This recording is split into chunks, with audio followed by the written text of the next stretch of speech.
Hello everyone, ಮತ್ತೊಮ್ಮೆ crayons ಟಾರೋಗೆ ಸ್ವಾಗತ. ಇವತ್ತಿನ ರೀಡಿಂಗ್ನಲ್ಲಿ ನೀವು ಇಷ್ಟಪಡ್ತಾ ಇರುವ ವ್ಯಕ್ತಿಯ ಮನಸ್ಸಿನ ಇಂದಿನ ಭಾವನೆಗಳು ಏನಿರಬಹುದು? ನಿಮ್ಮ ಮನಸ್ಸಲ್ಲಿ ಯಾರೋ ಇದ್ದಾರೆ, ಅವರನ್ನು ಮರೆಯೋಕ್ಕಾಗ್ತಾ ಇಲ್ಲ, ಅವ್ರು ನಿಮ್ಮ ಬಗ್ಗೆ ಯೋಚನೆ ಮಾಡ್ತಾ ಇದ್ದಾರಾ, ಅವ್ರ ಮನಸ್ಸಲ್ಲಿ ಏನಿದೆ? ಹಾಗೆ ನೀವು ಯೋಚನೆ ಮಾಡ್ತಾ ಇದ್ದರೆ ನಿಮಗೋಸ್ಕರ ಈ ರೀಡಿಂಗ್ ಅನ್ಕೋತೀನಿ. ಇದೊಂದು ಟೈಮ್ಲೆಸ್ ಜನರಲ್ ರೀಡಿಂಗ್ ಆಗಿರುತ್ತೆ, ಹಾಗೆ ಕಲೆಕ್ಟಿವ್ ಎನರ್ಜಿನಲ್ಲಿರುತ್ತೆ.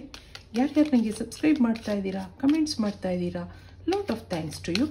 ಇದೊಂದು ಜನರಲ್ ರೀಡಿಂಗ್ ಆಗಿರೋದ್ರಿಂದ ನಿಮ್ಮ ಲೈಫಲ್ಲಿ ಹೆಚ್ಚಿನ ಕ್ಲಾರಿಟಿ ಬೇಕಿದ್ದರೆ ನೀವು ಪರ್ಸ್ನಲ್ ರೀಡಿಂಗ್ ತೊಗೋಬಹುದು.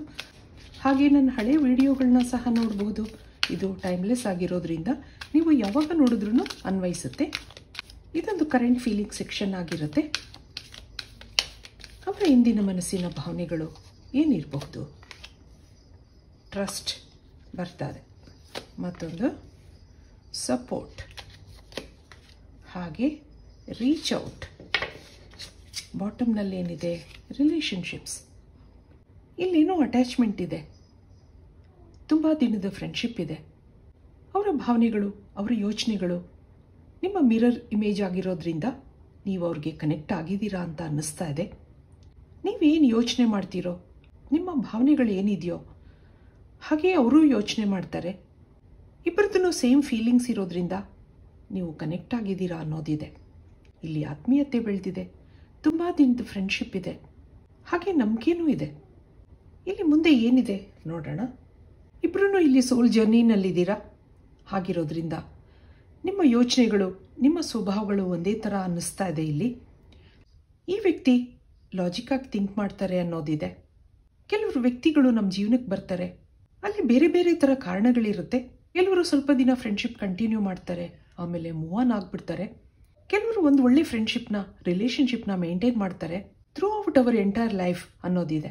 ಯಾವುದೇ ಕಾರಣಕ್ಕೂ ಮಿಸ್ಅಂಡರ್ಸ್ಟ್ಯಾಂಡಿಂಗ್ಸ್ ಬಂದ್ರೂ ದೂರ ಆಗಲ್ಲ. ಆ ಒಂದು ಡೀಪ್ ಇನ್ವಾಲ್ವ್ಮೆಂಟ್ ಈ ವ್ಯಕ್ತಿನಲ್ಲಿದೆ. ಆಗಾಗ ನಿಮಗೆ ರೀಚ್ ಔಟ್ ಆಗ್ತಾರೆ, ನಿಮ್ಗೆ ಹೆಲ್ಪ್ ಮಾಡ್ತಾರೆ. ಎಷ್ಟೋ ಸರಿ ಅವ್ರಿಗೆ ನಿಮ್ಗೆ ಟೈಮ್ ಕೊಡೋಕ್ಕಾಗದಿದ್ರೂ ನಿಮ್ಮ ಮೇಲೆ ಕೇರಿಂಗ್ ಭಾವನೆ ಇದೆ. ಇದಕ್ಕೆ ಟ್ಯಾರೋ ಕಾರ್ಡ್ಸಿಂದ ಏನು ಬರುತ್ತೆ, ಅವ್ರು ನಿಮ್ಮ ಬಗ್ಗೆ ಏನು ಯೋಚನೆ ಮಾಡ್ತಾ ಇದ್ದಾರೆ ಇವತ್ತಿನ ದಿವಸ? ಹಾಗೆ ನೋಡಿದಾಗ ಇಲ್ಲಿ 7 ಆಫ್ ಸಾರ್ಟ್ಸ್ ಬರ್ತಾರೆ, ಮತ್ತೊಂದು 6 ಆಫ್ ಸಾರ್ಟ್ಸ್, ಜಸ್ಟಿಸ್ ಇದೆ, ಹಾಗೆ ನೈಟ್ ಆಫ್ ಕಾಯಿನ್ಸ್ ಇದೆ, ಮತ್ತೊಂದು 10 ಆಫ್ ಕಾಯಿನ್ಸ್ ಬರ್ತಾರೆ. ಬಾಟಮ್ನಲ್ಲಿ ದಿ ಮ್ಯಾಜಿಷಿಯನ್ ಇದೆ. ಇಲ್ಲಿ ಇಬ್ಬರಲ್ಲೂ ಅಟ್ರಾಕ್ಷನ್ ಇದೆ. ಇಬ್ಬರೂ ಒಟ್ಟಿಗೆ ಕೆಲಸ ಮಾಡ್ತಾ ಇದ್ದೀರಾ, ಅಥವಾ ತುಂಬ ದಿನ ಫ್ರೆಂಡ್ಶಿಪ್ ಇದೆ. ಯಾವುದೋ ಕಾರಣಕ್ಕೆ ನೀವಿಬ್ಬರು ಭೇಟಿಯಾಗಿದ್ದೀರಾ. ಇಲ್ಲಿ ಮುಂದೇನಿದೆ ನೋಡೋಣ. ಇವ್ರು ಯಾವುದೇ ಸಿಚುವೇಶನಲ್ಲಿ ಸಮಾಧಾನವಾಗಿರುವಂಥ ವ್ಯಕ್ತಿ ಹಾಗನ್ನಿಸ್ತಾ ಇದೆ. ಆದಷ್ಟು ಯೋಚನೆ ಮಾಡಿ ಡಿಸಿಷನ್ಗಳನ್ನ ತಗೋತಾರೆ, ಲಾಜಿಕ್ಕಾಗಿ ಥಿಂಕ್ ಮಾಡ್ತಾರೆ. ಆದರೆ ಅವ್ರ ಲೈಫ್ ಅಷ್ಟೊಂದು ಸುಲಭ ಆಗಿಲ್ಲ ಅನ್ನೋದಿದೆ. ಏನೋ ಫೈನಾನ್ಷಿಯಲ್ ಇಶ್ಯೂಸ್ ಇದೆ, ಜಾಬ್ ಇಶ್ಯೂಸ್ ಇದೆ. ಆದಷ್ಟು ಜೀವನನ ಬ್ಯಾಲೆನ್ಸ್ ಮಾಡ್ಕೊಳ್ಳೋಕ್ಕೆ ಪ್ರಯತ್ನ ಮಾಡ್ತಾರೆ. ಈಗೀಗ ಅವ್ರ ಫೈನಾನ್ಷಿಯಲ್ ಲೈಫ್ ಏನೋ ಸುಧಾರಿಸ್ತಾ ಇದೆ ಅನ್ನೋದಿದೆ. ಶುರುವಿನಲ್ಲಿ ಅಂಥ ಸೀರಿಯಸ್ನೆಸ್ ಇರಲಿಲ್ಲ, ದಿನ ಕಳೆದ ಹಾಗೆ ಇಲ್ಲಿ ಅಟ್ಯಾಚ್ಮೆಂಟ್ ಇದೆ. ನಿಮ್ಮ ಮೇಲೆ ತುಂಬ ನಂಬಿಕೆ ಇದೆ. ಇದಕ್ಕೆ ನಿಮ್ಮ ಎನರ್ಜಿ ನೋಡೋಣ ಒಂದ್ಸರಿ. ನಿಮ್ಮ ಬಗ್ಗೆ ತುಂಬ ಯೋಚನೆ ಮಾಡೋದಿದೆ ಅವರು. ಇಲ್ಲೊಂದು ಕಿಂಗ್ ಆಫ್ ಪೆಂಟಕಲ್ಸ್ ಇದೆ, ಹಾಗೆ ಲವರ್ಸ್ ಕಾರ್ಡ್ ಬರ್ತಾ ಇದೆ. ಇಲ್ಲಿ ಪೇಜ್ ಆಫ್ ಸಾರ್ಟ್ಸ್ ಇದೆ, ಮತ್ತೊಂದು ಹೈ ಪ್ರಿಸ್ಟೆಸ್ ಇದೆ, ಹಾಗೆ ಸ್ಟ್ರೆಂತ್ ಕಾರ್ಡ್ ಬರ್ತಾ ಇದೆ. ಇಲ್ಲೊಂದು ನೈಟ್ ಆಫ್ ಕಪ್ಸ್ ಇದೆ. ನೀವು ಇಮೋಷನಲ್ ಆಗಿ ಈ ವ್ಯಕ್ತಿನಲ್ಲಿ ಕನೆಕ್ಟ್ ಆಗಿದ್ದೀರಾ ಅನ್ನೋದಿದೆ. ನಿಮ್ಮಲ್ಲಿ ಏನೇ ಭಾವನೆಗಳಿದ್ರೂ ನೀವೇನು ಶೇರ್ ಮಾಡ್ಕೋತಾ ಇಲ್ಲ.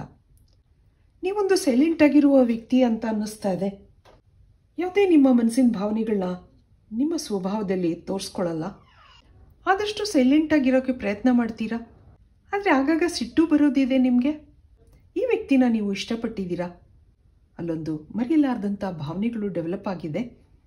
ಫೈನಾನ್ಷಿಯಲಿ ಸ್ಟ್ರಾಂಗ್ ಆಗಿದ್ದೀರಾ, ಆದರೆ ಜೀವನದಲ್ಲಿ ಈ ವ್ಯಕ್ತಿ ಜೊತೆ ಸೆಟ್ಲ್ ಆಗಬೇಕು ಅನ್ನೋದಿದೆ.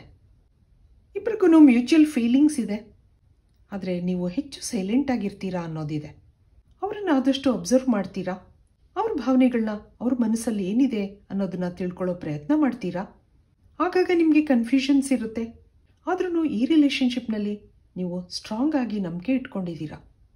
ಇಲ್ಲಿ ಯೂನಿವರ್ಸಿಂದ ಏನು ಬರುತ್ತೆ ಒಂದ್ಸಾರಿ ಕೇಳ್ಬಿಡೋಣ. ಇಲ್ಲೊಂದು ಸೈಲೆನ್ಸ್ ಬರ್ತದೆ ನೋಡಿ, ನ್ಯೂ ವಿಷನ್, ಹಾಗೆ we are the world, courage ಇದೆ, ಮತ್ತೊಂದು ಟ್ರಸ್ಟ್. ಟ್ರಸ್ಟ್ ನಿಮಗೆ ಎರಡೆರಡು ಸರಿ ಬರ್ತದೆ, ಫೂಲ್ ಕಾರ್ಡ್ ಬರ್ತದೆ. ಇಲ್ಲಿಬ್ಬರಲ್ಲೂ ಮ್ಯೂಚುವಲ್ ಫೀಲಿಂಗ್ಸ್ ಇದ್ರೂ ಏನೋ ನಿಮ್ಮ ಭಾವನೆಗಳನ್ನ ಶೇರ್ ಮಾಡ್ಕೊಂಡಿಲ್ಲ ಅನ್ನೋದಿದೆ. ಈ ವಿಷಯದ ಬಗ್ಗೆ ಸೈಲೆಂಟ್ ಆಗಿದ್ದೀರಾ. ನಿಮ್ಮ ಬಗ್ಗೆ ಅವರು ಯಾವಾಗಲೂ ಯೋಚನೆ ಮಾಡೋದಿದೆ. ನಿಮ್ಮ ನೆನಪುಗಳು ಆಗಾಗ ಬರ್ತಾ ಇರುತ್ತೆ. ಅವ್ರ ಪ್ರಪಂಚ ನೀವಾಗಿದ್ದೀರಾ ಅನ್ನೋದಿದೆ. ಇಬ್ಬರೂ ಡೀಪಾಗಿ ಕನೆಕ್ಟ್ ಆಗಿದ್ರೂ ಲೈಫ್ ಲಾಂಗು ಒಟ್ಟಿಗೆ ಇರಬೇಕು ಅನ್ನೋ ಡಿಸಿಷನ್ ತೊಗೊಳೋಕ್ಕೆ ಇಬ್ಬರು ಇನ್ನೂ ರೆಡಿಯಾಗಿಲ್ಲ ಅನ್ನೋದಿದೆ. ಮನಸ್ಸಲ್ಲಿ ಭಾವನೆಗಳಿದೆ. ಟೆಲಿಪತಿಕಲಿ ನೀವಿಬ್ಬರೂ ಕನೆಕ್ಟ್ ಆಗಿರ್ತೀರಾ.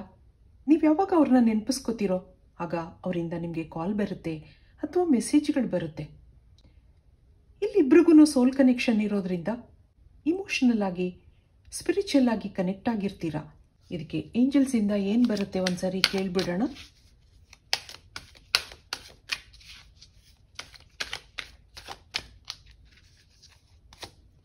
ಇಲ್ಲಿ ದೇರ್ ಇಸ್ ಸಮಥಿಂಗ್ ಬೆಟರ್, ಮತ್ತೊಂದು ನೋ ನೀಡ್ ಟು ವರಿ ಅನ್ನೋದಿದೆ, ಹಾಗೆ ರಿಕವರಿ ಅನ್ನೋದು ಬರ್ತಾ ಇದೆ.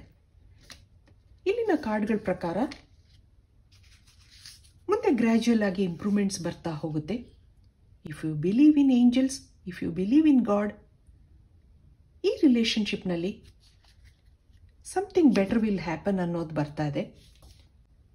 ಈ ಎಲ್ಲ ನೆಗೆಟಿವಿಟಿಗಳು ಗ್ರ್ಯಾಜುವಲ್ ಆಗಿ ರಿಕವರ್ ಆಗ್ತಾ ಹೋಗುತ್ತೆ. ಯೋಚನೆ ಮಾಡೋ ಅವಶ್ಯಕತೆ ಇಲ್ಲ. ಇಬ್ಬರೂ ಡೀಪಾಗಿ ಕನೆಕ್ಟ್ ಆಗಿದ್ರೂ ಯಾವುದೇ ಆ್ಯಕ್ಷನ್ ತಗೊಳಕ್ಕಾಗ್ತಾ ಇಲ್ಲ. ಏನೋ ಬ್ಲಾಕೇಜಸ್ ಇರುತ್ತೆ, ಆದರೆ ಏಂಜಲ್ಸ್ ನಿಮ್ಮ ಜೊತೆ ಇದ್ದಾರೆ ಅಂತ ಹೇಳ್ತಾ ಇದ್ದಾರೆ. ಇದು ಇವತ್ತಿನ ರೀಡಿಂಗ್ ಆಗಿರುತ್ತೆ. ಮತ್ತೆ ಇಂಥದೇ ರೀಡಿಂಗ್ ಕೇಳಬೇಕು ಅನಿಸಿದ್ರೆ ನನ್ನ ವಿಡಿಯೋಸ್ನ ಲೈಕ್ ಮಾಡಿ, ಶೇರ್ ಮಾಡಿ, ಸಬ್ಸ್ಕ್ರೈಬ್ ಮಾಡಿ. Thank you for watching. Be happy always.